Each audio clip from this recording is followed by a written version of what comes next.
Lyrics of the Lost.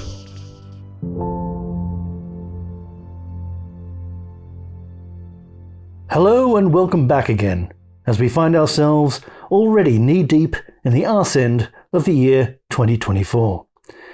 But time means nothing here in the realm of smooth music, where it's always 1980-something.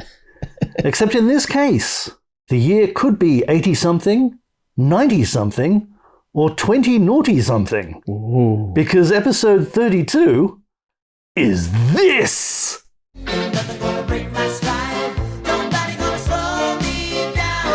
Break My Stride by Matthew Wilder, 1987. But also since then, two very successful covers. One in 1996 by an Austrian group called Unique 2, and I'm hoping that band name is an intentional joke. Like if you wanted the name Unique, but it was taken, and so instead you came up with Unique 2. Like that wouldn't really gel. Like the new originals. It's not exactly. It's like a Spinal Tap joke. And I actually see on Wikipedia they've since changed the name again from Unique 2 to Unique II. So the Roman numeral for 2.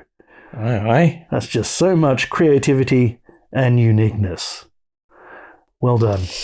It's so unique they have to keep changing their name. Yep. Yeah. And their big hit was this 1996 dance-style copy of the 10-year-old original song. So, yep, big thinkers. And sadly, this is the version of Break My Stride I hear most often now on the smooth radio that's pumped in at my work. Ain't nothing gonna break my stride. Nobody's gonna slow me down. Oh no. Sad. I have to say, I don't have smooth music pumped in at me from anywhere. Lucky. But this cover had totally passed me by completely. Yeah, it would have passed me by too. I haven't seen it recreationally, only on business terms. We have a strictly business relationship. I think there's a second quite successful cover too, isn't there? Yes, 8 years later. Yeah. In 2004, practically next door to those Austrians, just across the border in Germany, a group called Blue Lagoon decided to do a very reggae sounding cover of the song.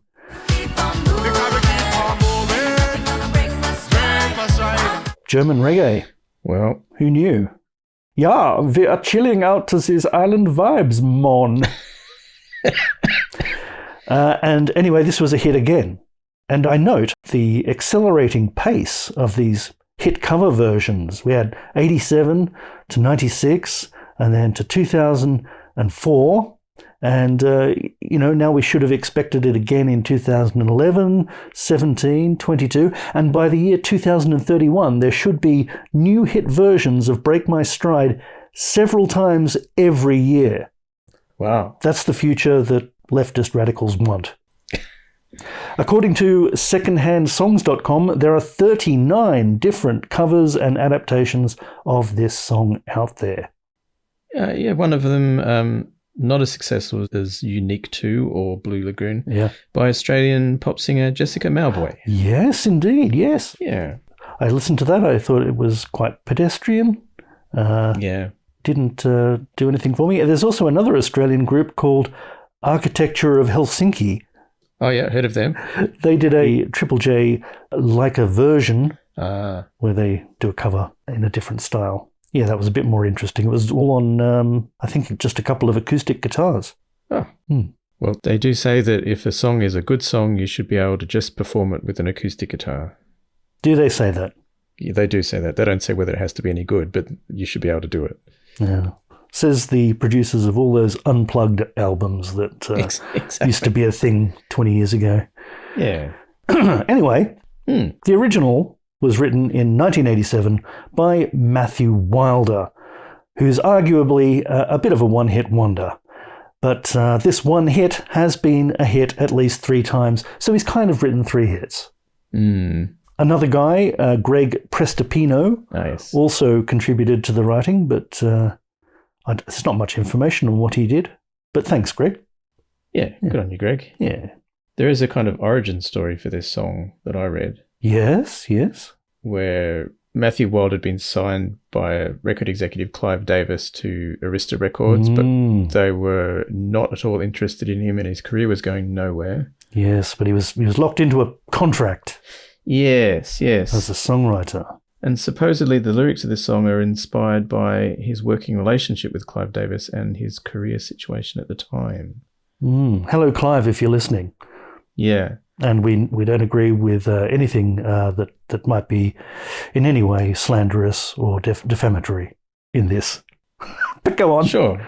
I wasn't planning to say anything slanderous, but sure, go ahead. Good. Look, the point is it worked out quite well for Matthew because he recorded this song kind of after hours in the recording studio, paid for it himself, so he owned it. Yeah, that was lucky. Yes, then he got dumped by Arista and he was able to shop the song around and he got signed up by someone called Joe Isgro. Yes. Who released it on his own label. And he was seems like he's a bit of an underworld figure himself, Joe. Well, yes. Eventually went to jail. Indeed. For some sort of racketeering or something. Yeah. Sorry if I've got that wrong, Joe. No offense meant. Yeah. But he did do one good thing in his life, which is that he brought this song out into the world. Yeah, although allegedly he used to bribe some radio station people to get them to play it. And I don't know why you can't just pay radio stations to play the song you want, but apparently there's something against the law in doing that. So they say. Yeah. Just to wind thing back slightly on the slanderous front, I think he was never convicted of that. That's right. I believe he went to prison for something else. Something else. He's obviously a colourful character and yes, gets in a few scrapes. Yeah. Oh, never mind. It seemed to work out well for everyone except Joe, at least. So, Sure. Yeah, everyone's friends. Yeah. Happy endings. So, as we normally say, shall I say, let's go to the lyrics? To the lyrics. I don't know if that's getting annoying. Should I keep saying that? Yes, we should. We should. It's a catchphrase. It'll catch on. All right. Let's go to the lyrics. Last night I had the strangest dream. Last night I had the strangest dream. Yes. I think it's okay to start a song with that, but I hope Matthew doesn't start conversations with that. Our dreams are never near as interesting or strange to other people as they seem to us. It's a personal experience, and it just doesn't translate. Don't do it. I think it's acceptable to start with I had a dream, but if you end with and then I woke up and it was all a dream, that's a real cop-out. It is. It's a cop-out, yes. Yes. And having said what I said, if someone does tell you about their dream, you should listen with patience and at least feign interest for the very same reason, because it's a very personal experience they're sharing. So be polite. Yes. And anyway, this is a song, so it's fine. Sure. But let's see if this is indeed the strangest dream. I sailed away to China in a little rowboat to find you. I sailed away to China in a little rowboat to find you. So is this strange because he sailed the rowboat instead of rowing it? Well, Like he just ignored the oars. Well, yeah, look, I think sometimes in a dream, well, I've had the experience where something appears to be one way in a dream, but you know that it's actually something else. Something in a dream is representing something else. Oh, well, sure. Symbolism, sure. For example, in my dreams, and I'm sharing this in order to appear more relatable, Oh, yeah. I often seem to be in a house that looks like the house I grew up in, but I know that it's representing another house, maybe the house I live in now. You know, and in a dream it seems perfectly normal, but when I wake up, before the dream fades from my memory, I think, oh, that's a bit strange. Why was I in that house? And it was meant to be this other house. Oh. And you weren't a young person in the dream? No. Your younger self? No, it's like representing current events, but in a childhood home. Okay. Also, sometimes I find that people can represent other people in a dream. Oh, wow. And again, sometimes this could be a member of my family, and then it doesn't seem that unusual in the dream, but when I wake up, I'm lying there wondering why my dad was played by Harrison Ford or Alf from Home and Away. That's just sloppy dreaming, Dave, I think. You're not casting these things properly. It's wish casting in my dreams. Right, okay. Yes. So perhaps the sailing boat may be representing a rowboat or vice versa. Yeah. Or perhaps it's just both. Things can change in the dream. Yeah. Merge and meld and... Indeed. Yeah. And I think it's generally accepted that you can say we sailed just to mean we travelled by sea, you know? Sure. I think it's generally accepted. Even if you're on a motorboat, you know? In fact, it's best not to say we motorboated because motorboat means something else now. Yeah. Because the young people keep corrupting our language. And is it appropriate to do that on the water? I'm not sure. Well, you know, at least you can disguise it with the actual noise of a motorboat if you do. That's true. Yes. So, sailed away to China in a little rowboat to find you. To find you. Yes. To find you. This is good. I think that's an exception to my earlier advice. Only tell someone your dream if they're also in it. Then they have a stake in what's going on. Yes. Even if the plot you dream is absolutely awful. Yes. For a further exception again, if it's a sexy dream, don't tell them. No. Because that could just be very awkward. Would you like to know what some of these things mean in a dream? Oh, yes. Yeah, you've been looking into dream symbolism, have you? I have been. Indeed, yes. Boats are covered?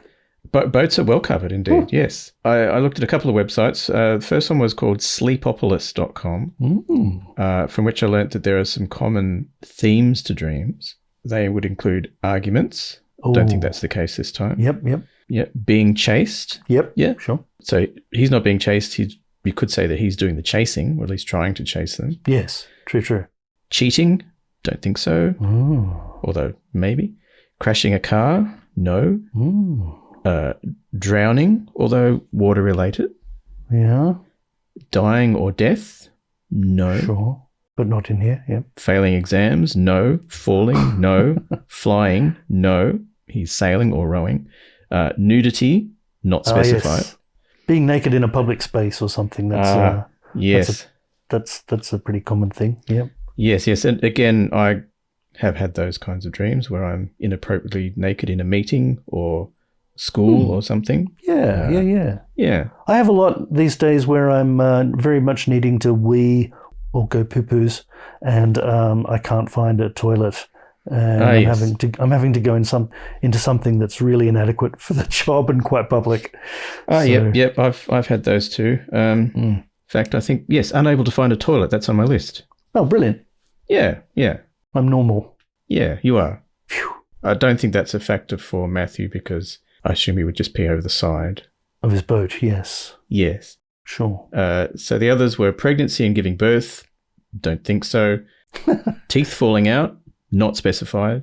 Is pregnancy and giving birth, is that something that just women dream about, or do men dream about that too?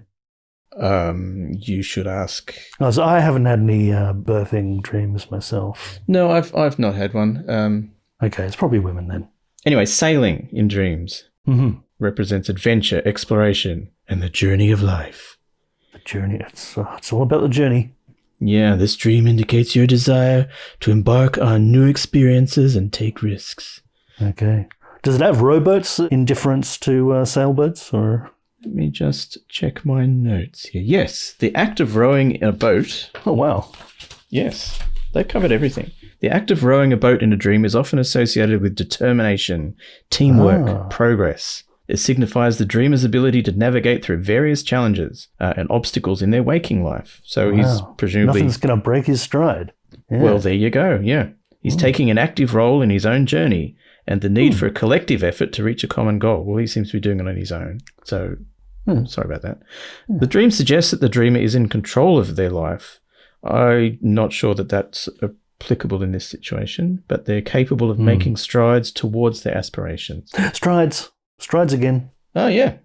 There you go. Very good. Yeah. In fact, I can even tell you about Chinese culture or people, since he's sailing to China. As in what they mean in a dream? Yes, indeed. Okay. Often associated with the themes of wisdom, harmony, and mysticism. a desire for cultural exploration. I was about to say exploitation, but no, cultural exploration. I think that comes into it as well. But Yes. presumably that's not the case if you're a Chinese person and you're dreaming about other Chinese people. I don't think these things apply. No, but it does also say connection to your ancestral roots. So there you go. That could be that one. Okay, sure. Yeah. All right. So, yeah, is the dream getting strange yet? Well, we have Matthew sailing to China to find someone. In itself, perhaps not the strangest thing you could do, especially if you're seeking a Chinese person. That might be a good place to look. Indeed. So it's far from being the strangest dream so far. And actually, not to digress too much, but we've all seen a few movies that Madonna has acted in, like Dick Tracy and... Have we? I think we have, haven't we? A League of Their Own, everyone's seen that. Oh, yeah, I've Tom seen Hanks. that. Okay, I've seen at least two then. Yeah. And but I never saw her first two movies, the first of which was Desperately Seeking Susan. That's one of my two. Oh, that you've seen? Oh, wow. Yes. And Madonna plays Susan, and I believe someone was desperately seeking her. Yes. And the next Madonna film was Shanghai Surprise. Oh. So, boom, someone's seeking Madonna, and next film she turns up in China. And the year after that movie, Matthew Wilder comes out with this song. So maybe he was a huge Madonna movie fan and was having dreams about her. Maybe. I never saw Shanghai Surprise, and I think I'm in the majority there. Yeah. But it's like, maybe he wasn't a big fan of her music per se, but, Yes. just the movie work. And that's what really inspired him. Yes. And certainly by the early 2000s, both their careers had been swept away. Oh, very good. That's another Madonna movie that no one saw. I've never even heard of that one. Yeah. And we shouldn't digress too much more, but, we were both in high school in 1985, and True. I don't know if you remember, our whole grade got to go on a very rare overnight excursion to our great nation's capital, Canberra. Do you remember that? No. I'm not sure if it was our whole grade.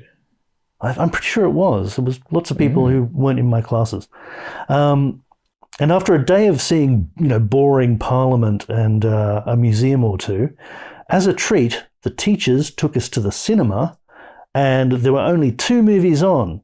It was a choice between Desperately Seeking Susan, which I think all the girls went to see, and maybe yourself. And the rest of us chose Mad Max Beyond Thunderdome. Oh. So, yeah, because that was not a hard choice for a 15-year-old boy. Either I've completely suppressed this, or it wasn't the whole grade. Maybe I had to do certain subjects to be taken. Maybe. And it was certainly a boom time for pop stars in the movies at that time, because you had Tina Turner in one, Oh, yes. Madonna in the other.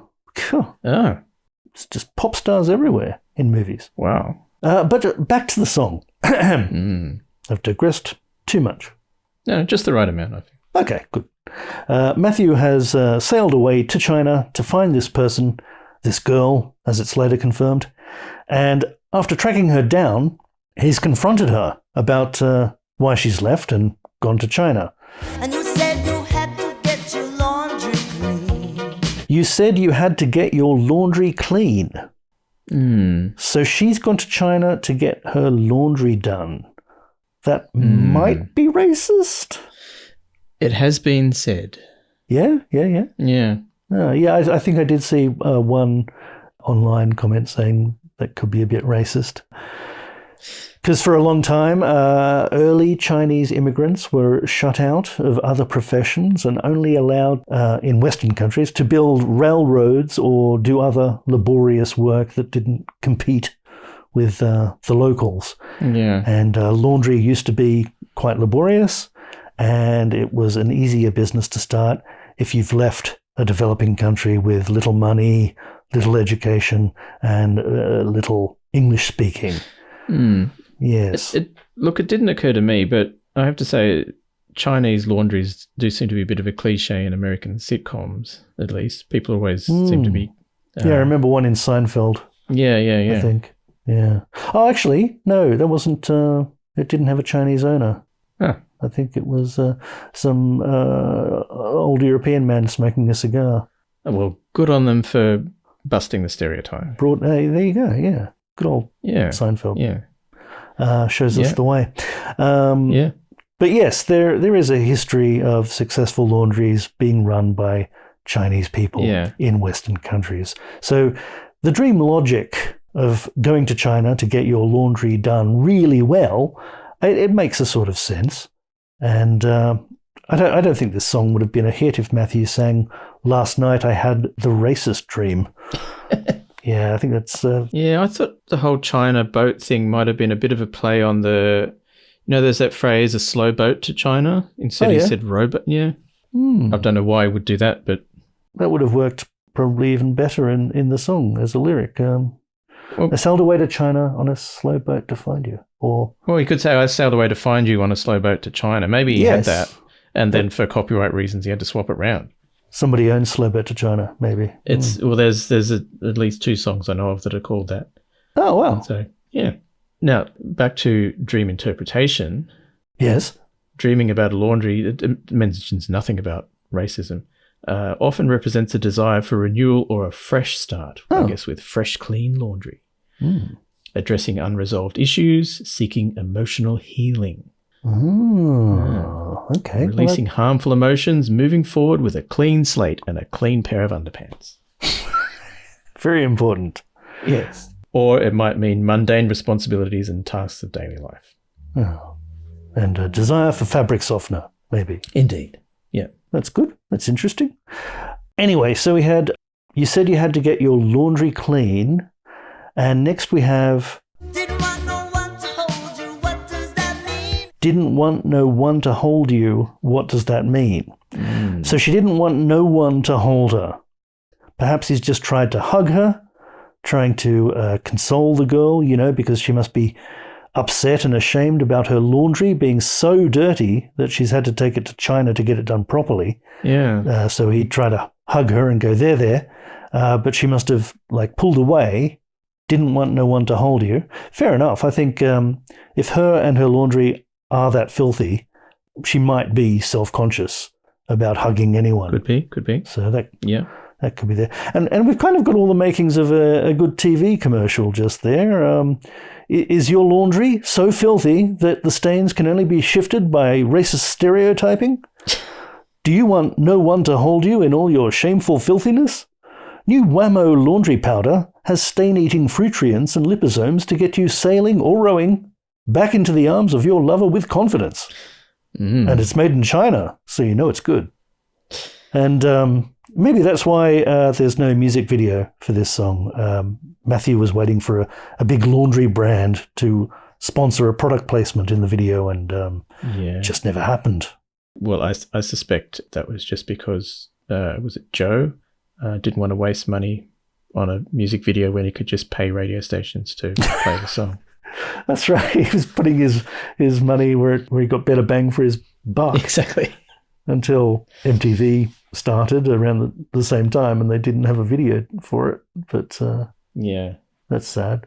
But there are some really horrible, Solid Gold and Top of the Pops performances or lip-syncing performances. Which, they have a very interesting look, personally for Matthew, with his sort of crop top so you can see his belly button and his wonderful, wonderful moustache. Yes. Yes, I don't know how he found time to do any pop music when he was obviously spending a lot of time tying damsels to train tracks with that moustache. I didn't see him twirling it, though. Didn't see him twirling it, no. He left it alone. Yeah. But it looked like it had been well twirled before the show. So didn't want no one to hold you. I mean, that might not mean to hug or embrace, though. It might have meant didn't want no one to hold you back. Yes. Like Matthew has been too clingy and she wants to see other people. And I think both these things are probably true. She doesn't want to hug him and she feels that he's holding her back. It seems like she's been trying to ditch him and he hasn't gotten the hint before now. She must have given a lot of hints before now because if all you wanted to do was break up with a guy, just upping and moving to China, that's extreme for like a first move. Yeah, we don't know how many attempts you have to make to break up with Matthew, but probably a good few attempts before you move to another continent. So, Yes. yeah, a lot of stuff I Yes. think has been going on that Matthew hasn't told us about here. Yeah. And yeah, he's surprised her now by showing up in China and demanding an explanation. And it's perhaps a sign of her shock and fear of him that she's blurted out the very poor excuse of, oh, well, I had to get my laundry clean. Yeah. So I'm not clear if that's in the dream world or if this is now morphed back into real life.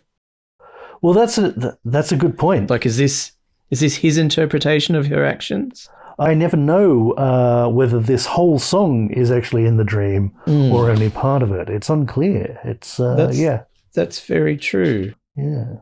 And although it's a pretty desperate lie she tells about the laundry, if Matthew has been so oblivious up to this point, it's probably enough to fool him because he obviously wants to believe that. But next, she has said that thing, "Don't want no one to hold me." Yes. But that's still too ambiguous for Matthew, so he sings, "What does that mean?"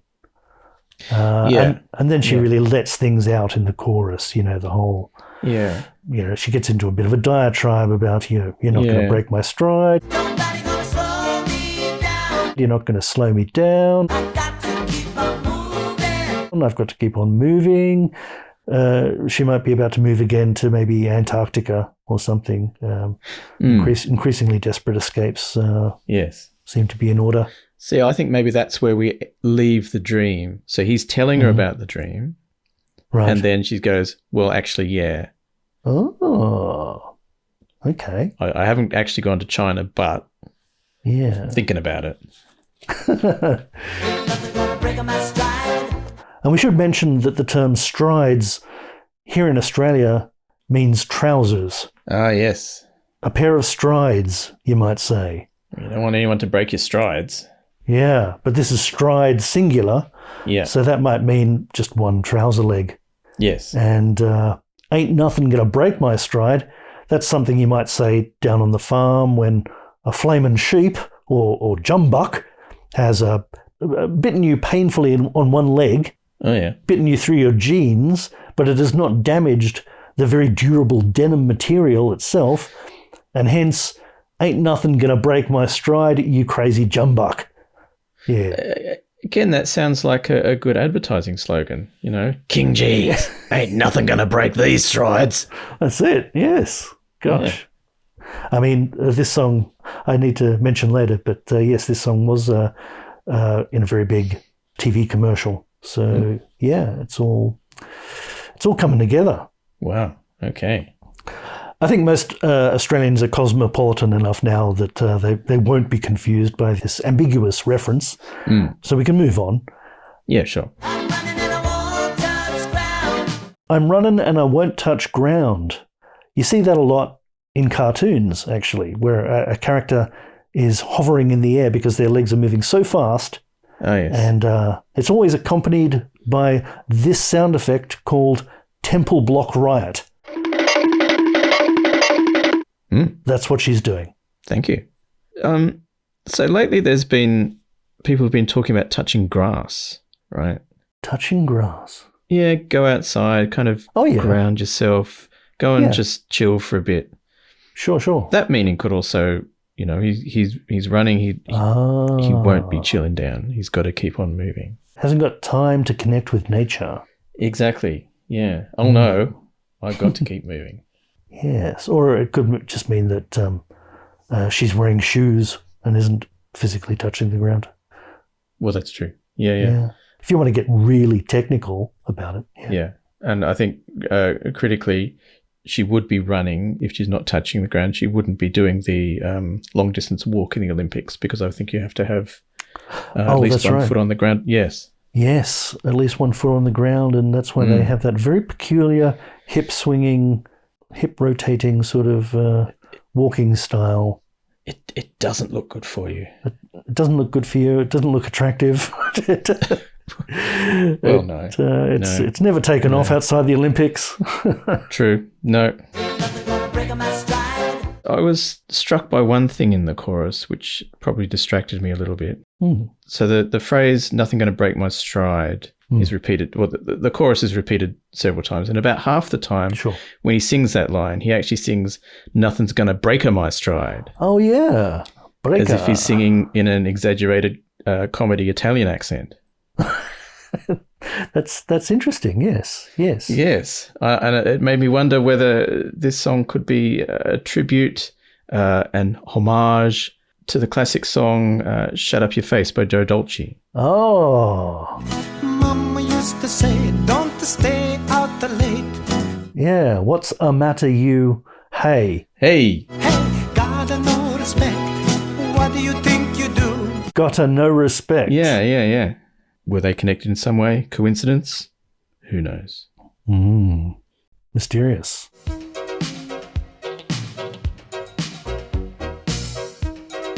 In the second verse, we see Matthew finally starting to take the hint. You look at me and you see your past. You look at me and you see your past, but somehow he still needs further confirmation and asks, Is that the reason why you're running so fast? is that the reason why you're running so fast? So this leads her to repeat her chorus again, because she's nothing if not patient with Matthew. Deserves a medal for patience. She does. Yeah. This is all after she's escaped to China, just to get away from him. Possibly. Possibly imaginary China, but possibly real China. That's right. But look, I think he's seeming unnecessarily bitchy in the second verse. Yeah, he does. He does start to go that way. But now you're feeling cocky. Yeah. Now you're feeling cocky. Yeah, exactly. Like, he doesn't like her newfound independence and confidence, so he terms it cocky. Yeah. Like it's a negative. Well, that's right. And I mean, he obviously understood something about this because he was dreaming about her attitude to him. In the dream, she's moving on, having new experiences. I get the feeling she's doing quite well in life, either personally or professionally or whatever. And he's chasing her, kind of trying to catch up. He feels like he's been left behind. And he's starting to get angry and bitter and resentful towards the end of the song. Absolutely, yeah. So I was wondering whether, maybe he was her boyfriend when they were younger. I don't know, maybe they were students together and he seemed kind of cool then, hanging around, smoking dope, hanging around the bar, skipping classes, messing about, telling jokes, walking around with his shirt off, that kind of thing.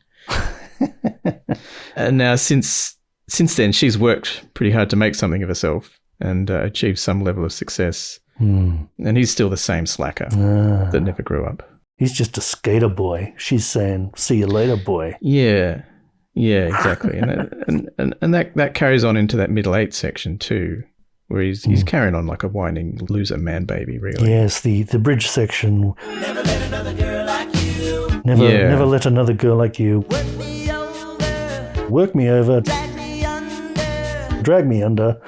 etc. Bitter, childish recriminations. Never wants another girl like you. Yeah, as if she's been the aggressor. Exactly. And he's got a reason to be defensive. Yeah, exactly. He could have had class. He could have been a contender. Could have been somebody. Instead of a bum, which is what I am. Yeah. Let's face it. Yeah. Who is that? That's Marlon Brando. Marlon Brando in On the Waterfront. That's right. You're finally doing some impressions. That's good. Yeah, thanks. Yeah, I've been working on those. But yeah, like you say, it's unclear whether we're still in the dream for the whole song or only part of it. Yeah. And he's just made a lot of firm judgments and resolutions now. So, I mean, that's dangerous if you're still just dreaming. That's true. Sometimes you'll have a dream where you're arguing with your partner, and then when you wake up, it can be hard not to be a bit angry at them for what you have actually made them say or do in your dream. Your dream, yes. And Yes. yeah, I've had that a few times. Yeah. And in reality, their relationship, maybe it's 100% fine. And once he wakes up, he'll remember that. And it could just be his subconscious is torturing him with this dream because he has deep down some feelings of inadequacy, Yes. as we all can have. Yes. He might feel a bit of imposter syndrome. And he might believe that she's out of his league and it's going to end at any moment, really. Yeah, but it might be fine too. Don't know. Yeah. It could be his subconscious telling him to take responsibility for his own failures and not blame other people, not blame this woman. She didn't make you freak out and fail your exams because you stayed up one night playing Samantha Fox strip poker and didn't study. Wise words. Yeah, she didn't make you get stoned and miss the job interview. She didn't make you waste all your money on a failed pyramid scheme hoping to get rich quick without having to work for it. You did it to yourself. Yeah. She didn't make you get non-fungible tokens of a bored ape that are worth nothing. You made that choice. That's right. She didn't tell you to get into cryptocurrency. She didn't tell you to buy a blue check mark on Twitter, X, just so you could use the AI and grok stuff, whatever that is. I don't know what that means. On the other hand, I mean, this could be the future of breakups. Like, nobody likes having to break up with someone. It's not easy on anybody involved.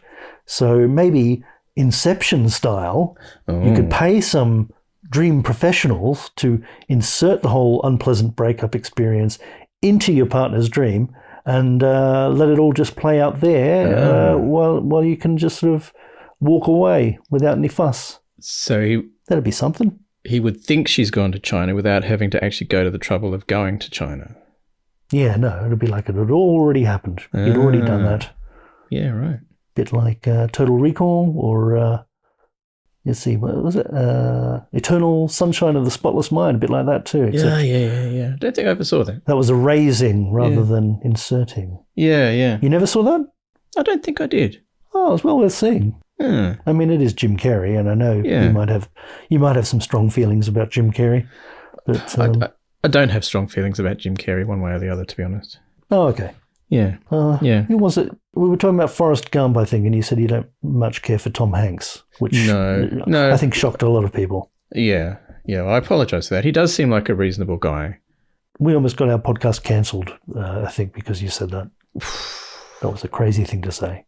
Look, I will not resolve from my opinions.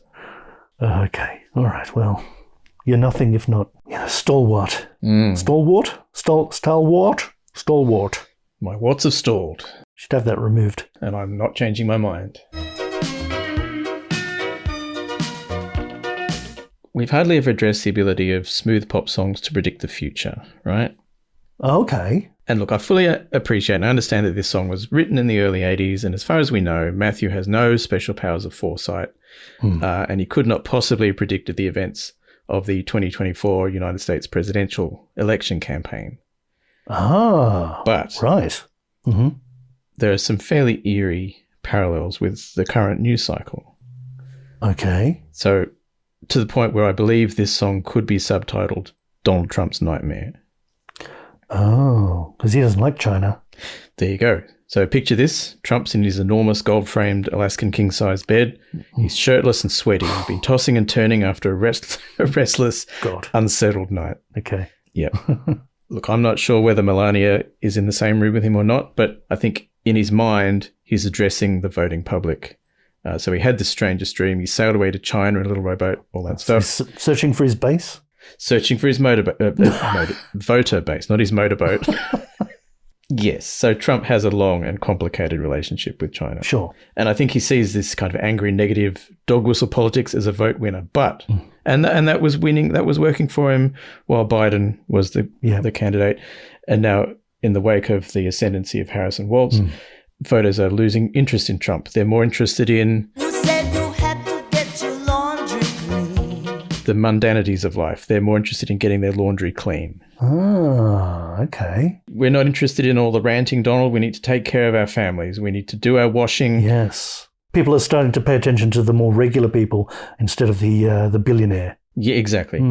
So he can't understand it. So he says, what does that mean? Right? They love me, from what he thinks. Nobody ever spoke to bigger crowds. I'm the most popular, yet the polls are providing a painful reality check for him. So in the first chorus, which still takes place in his nightmare, Kamala Harris is singing to him.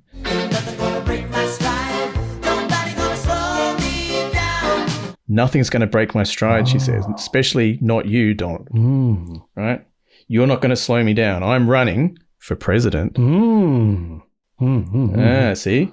I got to keep on moving. Got to keep moving forward. We will not go back. Got to keep moving so that you can't pin me as a target, maybe, like Joe.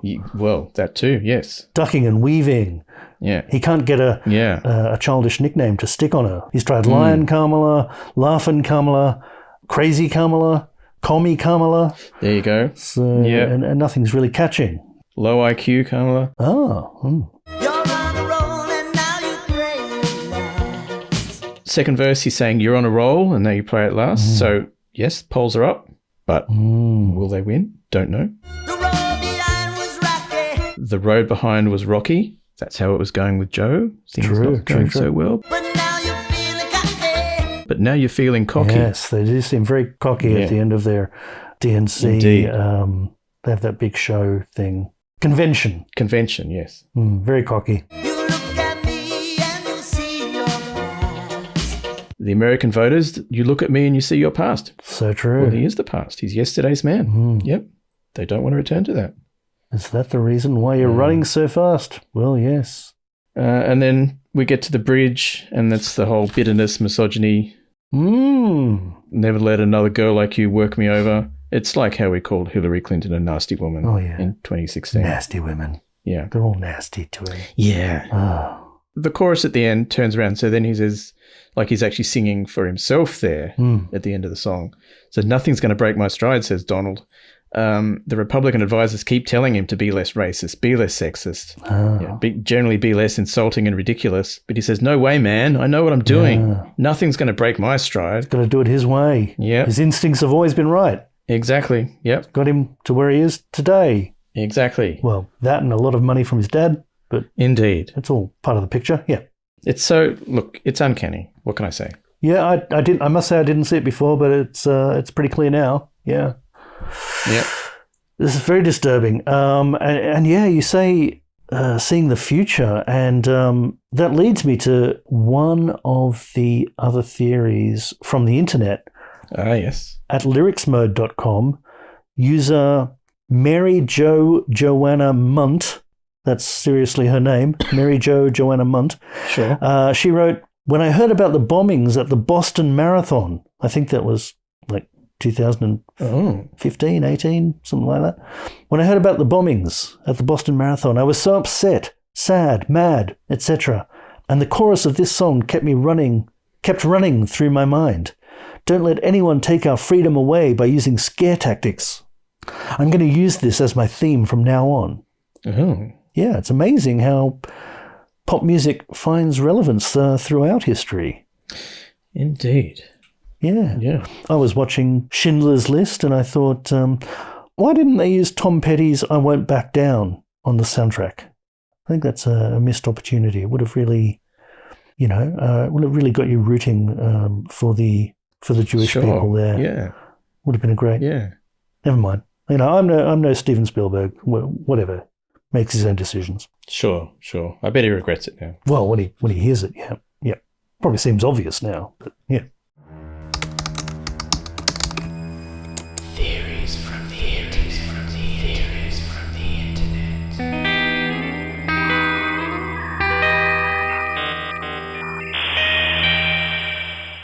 Shall we look at other theories from the internet?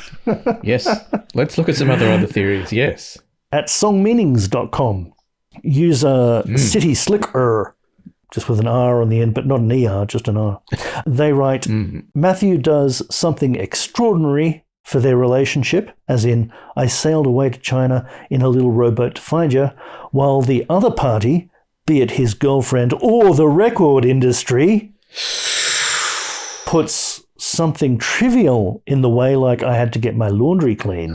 So Matthew is the hero, and his girlfriend or the record industry are the ingrateful ones. I think that means. Yeah. And yes, as you say, he had these battles when he was under contract as a songwriter, he said in an interview that he, somewhat petulantly, wasted their time by submitting songs that were just Beatles songs with the lyrics in reverse, just to make up his quota of songs that they required. So Interesting. Seems to be faults on both sides there. Yeah. Sorry you both had to go through that, Clive and Matthew, but hope you're friends now. Indeed. Yeah, sure. I'm sure they are. User Sunset Pop. They write, his girl dumped him because she thought she was moving up in society and too good for a loser like him. At first, he tried to get her back, but she doesn't want to associate with him anymore because he's holding her back. Later he realizes, you know what? You were holding me back too. I don't want no bitch like you. Ooh, jeez. Bit harsh. Yeah. So he sings her words back to him. Yeah, sure. So maybe it was just a destructive relationship. Maybe they just shouldn't be together. But I think Sunset Pup has really upped the misogyny in that and made a lot of assumptions. I think check yourself, Sunset Pup. Yeah. As with a lot of these theories, I think sometimes people are really describing themselves rather than the songs. Yeah. Sunset Pup has probably had a bad experience. Pop music is like a mirror. It just helps you see yourself. Indeed. It brings out your true self. I've got one here that's more of a review than a theory. Oh, okay. Jesse from Madison, Wisconsin says this is actually a good album. Okay. Just to skip a few boring bits there. It's actually good throughout, and the title track is even slightly better than Break My Stride. Ooh. The name of the album is Don't Speak the Language. And here's where the true value of the album comes in. If you see it for $1, go ahead and buy it. A whole $1? Yep. But if it's any more than $1? I did, and I'm glad I did. What if it's $1.50? No, $1. No, okay, don't go crazy. No, it's a good album, but I wouldn't pay any more for it than $1 for it. I'd buy that for $1. Hey! Well, interesting insight there. User Robnat says, and I think I quite like this one. He says, this is about people with a fear of abandonment in an endless cycle of relationships running away from each other because someone has introduced them to the habit. The singer is initially abandoned by someone running away out of fear of being held down or held back anyway. I don't think anyone's holding anyone down. Yeah, anyway, down, back, whatever. But now he's doing the same thing to his next relationship. He's talking about, if I meet another girl like you, blah, blah, blah. And so the cycle starts again. So it could. Oh, I see. It's like an epidemic of people giving each other fear of commitment. An epidemic of fear, which I thought was interesting. Yeah. Epidemic of whining, really, I think. Well, yes. So often these hurt feelings, when expressed, sound like whining little bitch boys. Indeed. Yes. You cucks, as the the macho alpha males like to call anybody else. Sort of sensitive. Anybody else, basically. Yes. That's right. User Absent124. He says, I think this song is about the singer having the green apple splatters and trying to get to a toilet before he messes his clothes up again. The green apple splatters. So he's forcefully, nothing's going to break my stride because I've got to get to the toilet. Yes. Are green apples known for giving you the splatters? I wasn't aware of it. No. It's a new one on me, but I can imagine how too many green things that aren't quite ripe might hit you that way. Sure. Green potatoes, maybe. Yes. Green bits of chicken, perhaps. Yeah, yes, they would almost certainly give you the splatters. Almost certainly, yes.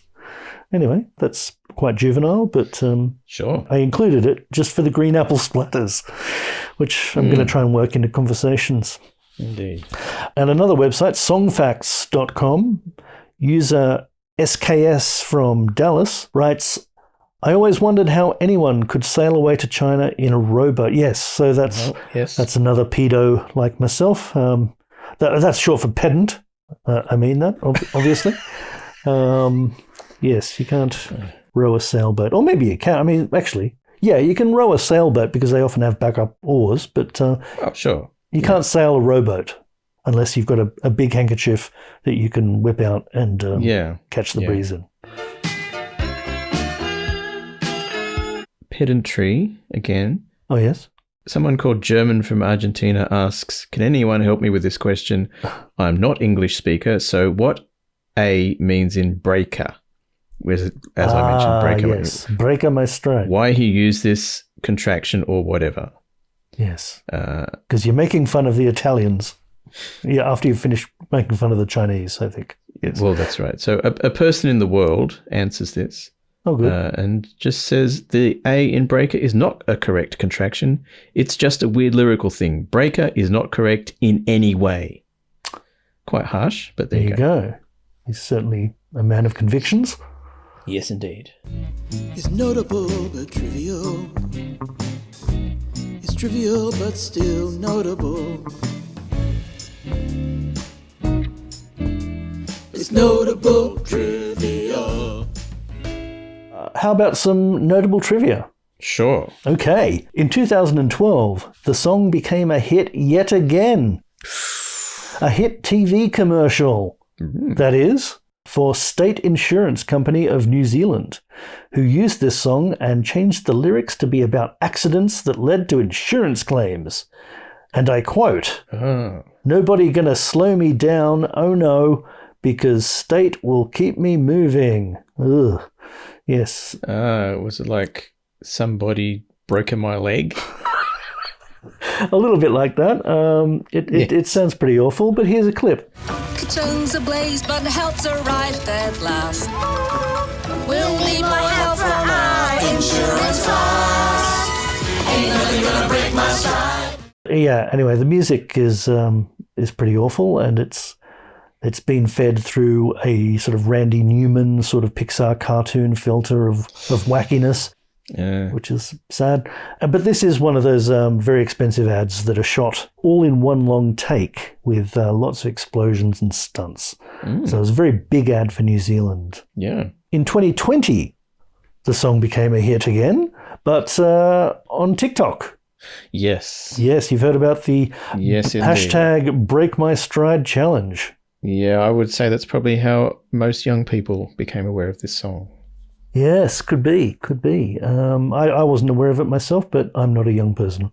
Indeed. Yeah. I don't have TikTok, so yeah. No, fair enough. But users would text their friends the lyrics of the song line by line to see if the friend will catch on before they get to the more familiar and recognizable chorus. Yeah. I was almost going to do that to our friend Jeff, but he's a bit surly at the best of times, so I didn't think I'd risk it. Yeah. It only works, I think, if the person you're texting is interested in your dream. Yes, yeah. If you, I think Jeff would say, "I don't care about your dreams." Yes, he would, but he's a good friend. Hello, Jeff, if you're listening. Yeah. I'm not sure if this was a big phenomenon, but because I can only see about 6,500 posts on TikTok under that hashtag, but it was enough for Matthew Wilder to get excited and release finally a music video for the song, showing lyrics appearing on a phone as text messages, and that's had 7 million views. So yeah, I guess it was pretty popular then. Well, I mean, it seems a bit like he was hoping it would be his version of being rickrolled, right? Yeah. But with about 1.5 billion less views. Yeah, not quite the success, but he gave it the encouragement that might have killed it. Because no one likes it when an old guy gets on board. Goes, "Hey, I'm down with this, kids." Yeah. Yeah, that instantly kills it.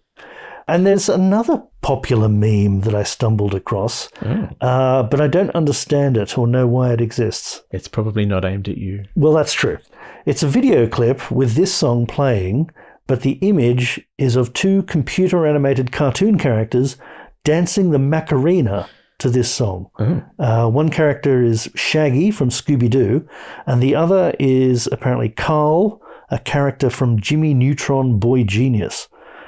And I don't understand why it's supposed to be funny or popular. I just couldn't find any explanation of it. So we'll probably need a teen to explain that to us. Yes. Please write in. I'd like to know. Yeah. It means nothing to me. Wizard critics. What? Whispered limericks. Sorry? Lizard clerics. Misheard lyrics.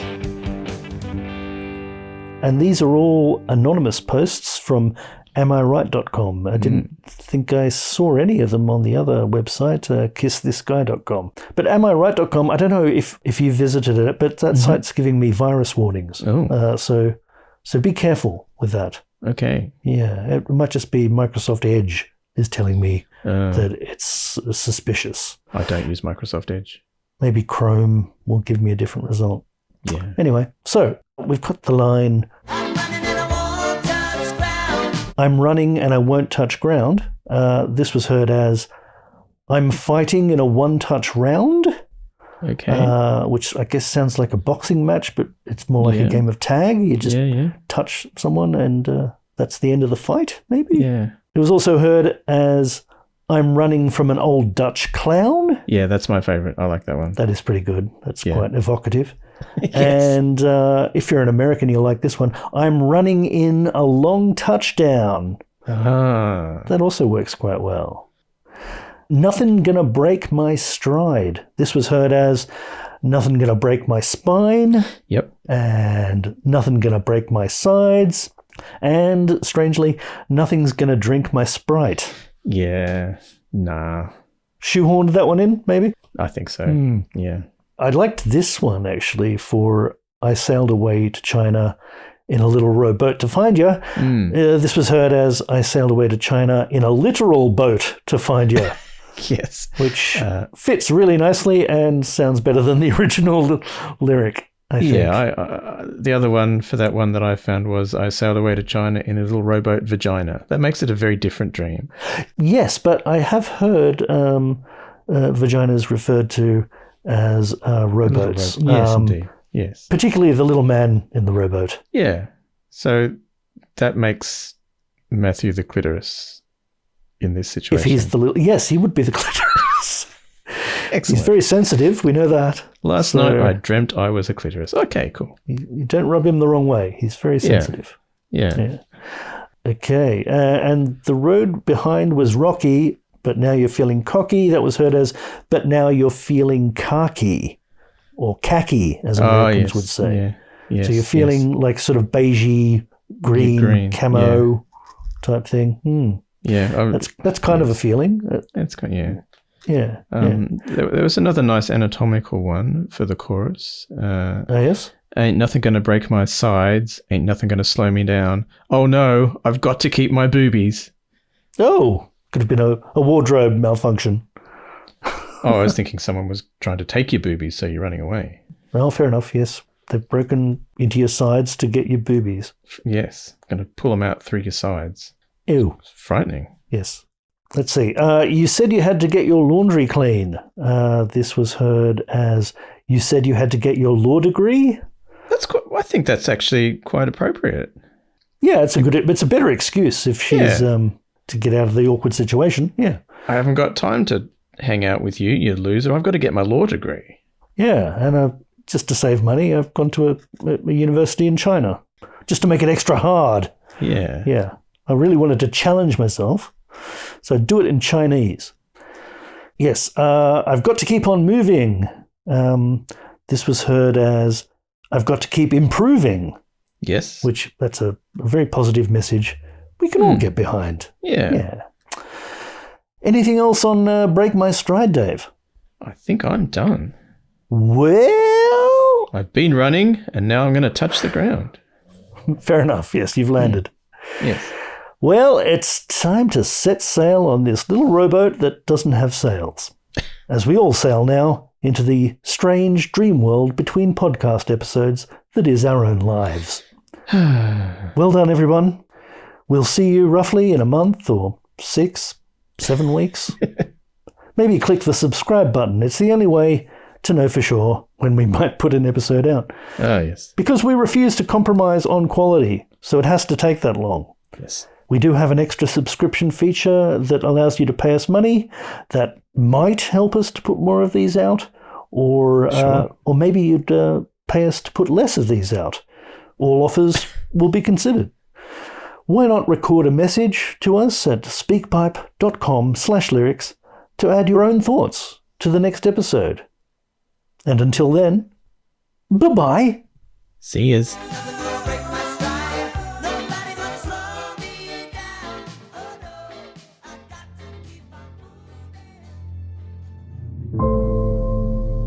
Lyrics of the Lost.